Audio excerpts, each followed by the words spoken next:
Hello viewers, আজকের ভিডিওতে আমি বিজেটির হাইব্রিড মডেল বা এইচ প্যারামিটার মডেলের আমার যে বিভিন্ন প্যারামিটার গুলো আছে, যেমন আমাদের কারেন্ট গেইন, ভোল্টেজ গেইন, তারপরে ইনপুট ইম্পিডেন্স, আউটপুট ইম্পিডেন্স, এই যে বিভিন্ন বিচ্ছিন্ন টপিক যে আমার আছে এই হাইব্রিড প্যারামিটার মডেল রিলেটেড, তো সেটার কারেন্ট গেইন ফর্মুলাটা আমি আজকে ডিরাইভ করার চেষ্টা করব।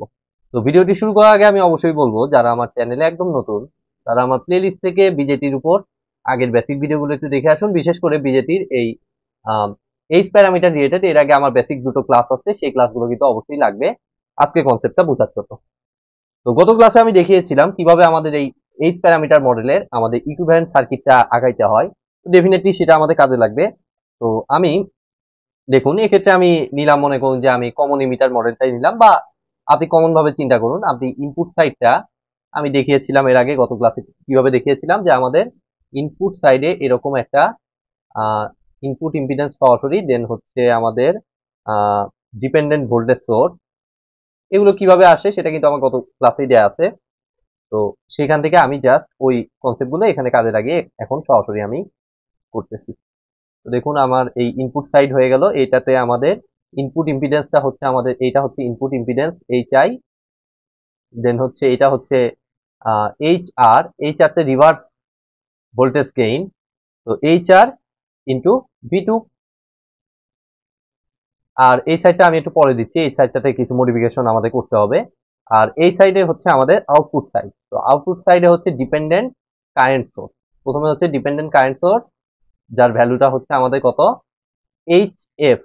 এইচ এফটা হচ্ছে ফরওয়ার্ড কারেন্ট গেইন নাকি। তো H F I one, I one হচ্ছে আমাদের ইনপুট কারেন্টটা। তাইলে এইটার সাথে এটাকে লাগিয়ে দিলাম। দেন হচ্ছে আমাদের আউটপুট। আউটপুটের ক্ষেত্রে কিন্তু আমাদের ইম্পিডেন্স হয় না, আউটপুটের ক্ষেত্রে হয় হচ্ছে অ্যাডমিটেন্স। অ্যাডমিটেন্স, ঠিক আছে, যেটা কিন্তু গত ক্লাসে আমার বলা আছে। তো সেটা অনুযায়ী আমি এটাকে এইচ ও, তো এইচ ও তে হলো আমার আউটপুট অ্যাডমিটেন্স, আর এই সাইড দিয়ে হচ্ছে আমাদের আউটপুটটা আমি দেব। ওকে। তো এরপরে দেখুন, আমাদের যে কাজটা করতে হবে, এই সাইড দিয়ে আমাদের যে কারেন্টটা ঢুকতেছে সেই কারেন্টটা হচ্ছে আমাদের আই ওয়ান, এবং সেটা অনুযায়ী আমি ইনপুটে যে ভোল্টেজটা পাচ্ছি সেই ভোল্টেজটা হচ্ছে আমাদের সিম্পলি ভি ওয়ান। ওকে, এটা হয়ে গেল। এরপরে আমি যে কাজটা করব, এই সাইড দিয়ে আমাদের আমরা একটা ভোল্টেজ সোর্স এখানে অ্যাড করব, কারণ এসি অ্যানালাইসিসের ক্ষেত্রে এর আগেও আপনার আরই মডেল, পাই মডেল এগুলোতে দেখেছেন যে এখানে আমাদের একটা সোর্স ভোল্টেজ এবং সেই সোর্সের রেজিস্ট্যান্স যেটা, সেটা হচ্ছে আর এস। ঠিক আছে, এগুলো আমাদের দিতে হয়। তো সেটা অনুযায়ী এটা আর এস, এটা ভিএস, আর এই সাইডে হচ্ছে আমাদের আউটপুট। তো আউটপুট থেকে যে কারেন্টটা ঢুকে সেটা হচ্ছে আমাদের আই টু, তাই না, আই টু, এবং সেটা অনুযায়ী এই আউটপুট ভোল্টেজটা হচ্ছে আমাদের ভি আউটপুট। ওকে। আর এই আউটপুট সাইডে আমি মনে করুন একটা লোড চালাবো। তো মনে করুন যে একটা ফ্যান চালাবো, বা যাই হোক কিছু একটা আমি চালাবো। তো এইরকম আমি মনে করুন যে একটা লোড আমি দিয়ে দিলাম, আর এল রেজিস্ট্যান্সের লোড। মনে করলাম ওই ফ্যানটার রেজিস্ট্যান্স হচ্ছে আমাদের আর এল। ঠিক আছে, রেজিস্টিভ লোড আমরা চিন্তা করলাম এখানে। এখন আমাদেরকে এই সার্কিট দেখে দেখে, এটা ভি আউটপুট না, অ্যাকচুয়ালি এটা ভি টু দ্বারা প্রকাশ করি নর্মালি। এটা একটু ভুল হয়ে গেছে, আমি কারেকশন করে দিচ্ছি। এটা ভি টু। তাহলে ভি টু, আই টু, এগুলো আমাদের মোটামুটি হয়ে গেল। তো এখানে আরেকটা জিনিস আমাদেরকে একটু দেখতে হবে, সেটা হচ্ছে এটা হচ্ছে ভি টু আর এটা হচ্ছে আই টু, আর লোডের ভিতর দিয়ে যে কারেন্টটা ঢুকতেছে সেই কারেন্টটাকে আমরা আই এল দ্বারা প্রকাশ করব।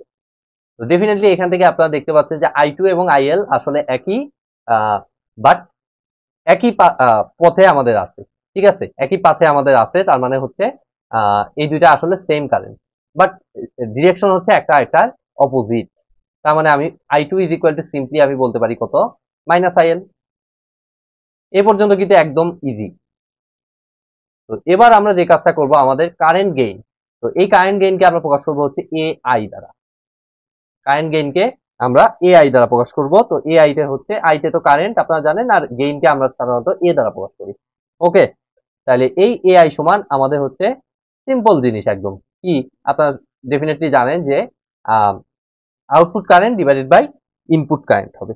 ওকে, তাহলে আউটপুট কারেন্টটা আমরা এখানে কি দেখতে পাচ্ছি, আউটপুট কারেন্টটা দেখুন আমাদের আসতেছে IL divided by I one.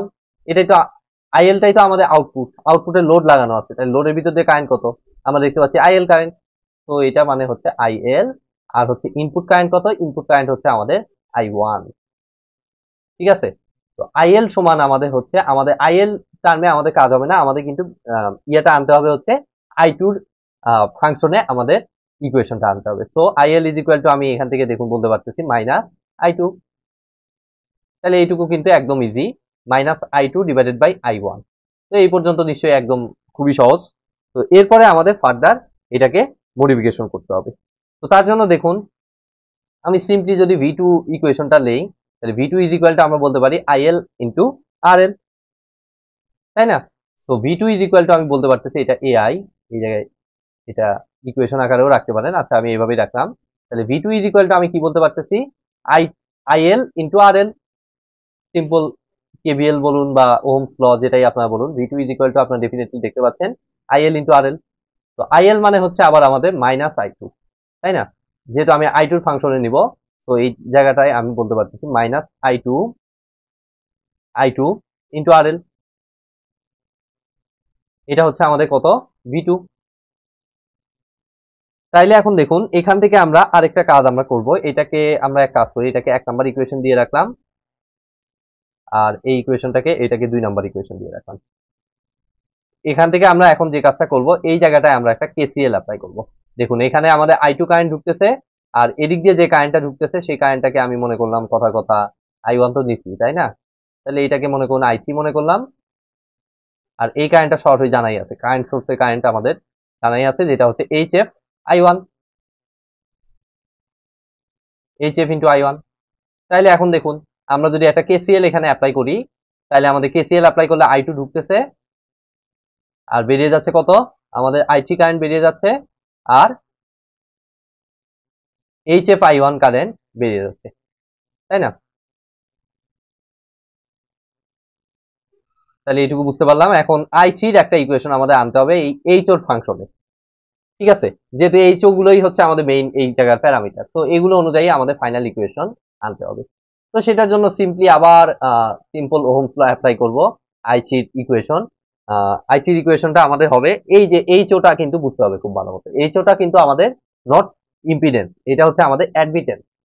আর এই জায়গাটা দেখুন এইটার অ্যাক্রসে ভোল্টেজটা আমাদের জানা আছে, তাহলে ইম্পিডেন্স হলে আমাদের হয়তো V two divided by H O হইতো, বাট এইচ ওটা হচ্ছে আমাদের অ্যাডমিটেন্স। অ্যাডমিটেন্সটা কি কি বলে ওইটা ইম্পিডেন্সের বিপরীত রাশি, অর্থাৎ এখানে বেসিক্যালি হবে হচ্ছে V two divided by H O না হয়ে V two into H O হবে, ঠিক আছে?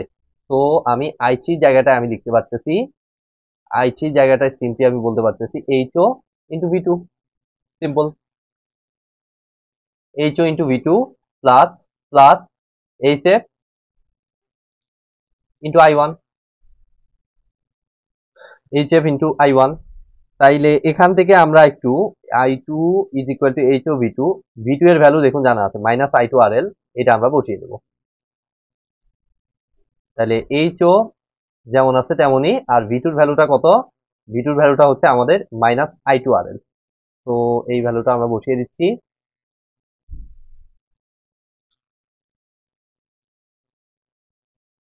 Plus H F I one, তাই না? দেন হচ্ছে আমরা আমরা কি করতে পারি এখন, আমরা এখন এইচ ও এখানে আমরা যে কাজটা করতে পারি আই টু, হ্যাঁ এই যে আই টু ওয়ালা টার্ম গুলো সব এক সাইডে নিয়ে যাব। তাহলে আই টু ওয়ালা টার্ম সব এক সাইডে নিয়ে যদি আমরা কমন নেই, তাহলে আমাদের এটা দেখুন থাকতেছে one plus H O into R L, H O into R L is equal to আমাদের কত আসতেছে H F divided H F into I one. তাইলে এখন দেখুন আমরা আমাদের টার্গেট হচ্ছে I two by I one বের করা, সেটা কিন্তু আমাদের বেরিয়ে যাচ্ছে খুব সহজেই, আমরা বের করে ফেলতে পারতেছি I two divided by I one is equal to কত আসতেছে দেখুন H F divided by one plus H O into R L. তাহলে এখন জাস্ট আমরা I two by I one এই জায়গায় জাস্ট বসিয়ে দেবো। এক নং ইকুয়েশন থেকে আমরা কি পাচ্ছি দেখুন, এআই এক হতে current gain AI is equal to আমাদের আসতেছে মাইনাসটা মাইনাসের মতোই দিয়ে দিলাম, আর I two by I one এর ভ্যালু মাত্র আমরা পাইলাম কত H F divided by one plus H R L, H F divided by 1 plus H R L. তাহলে আমাদের ডেফিনেশন অনুযায়ী আমাদের এখানকার কারেন্ট গেইনের ইকুয়েশনটা আমরা এভাবে পেয়ে গেলাম, যার এইচ এফ হচ্ছে আমাদের ফরওয়ার্ড কারেন্ট গেইন, আর এইচ ওটা হচ্ছে আউটপুট অ্যাডমিটেন্স। ঠিক আছে, যেটা ওই যে গত ক্লাসে আমি যে বেসিক জিনিসটা দেখিয়েছিলাম ওইটা দেখলেই আপনারা বুঝতে পারবেন ইজিলি। তো এটাই হচ্ছে আমাদের কারেন্ট গেইনের বেসিক ইকুয়েশনটা। তো আজকের মতো ভিডিওটি আমি এখানেই শেষ করছি। ভিডিওটি যদি ভালো লেগে থাকে অবশ্যই ভিডিওতে একটি লাইক দিবেন, বন্ধুদের সাথে বেশি বেশি শেয়ার করবেন, আর চ্যানেলে নতুন হয়ে থাকলে অবশ্যই চ্যানেলটি সাবস্ক্রাইব করবেন। ধন্যবাদ।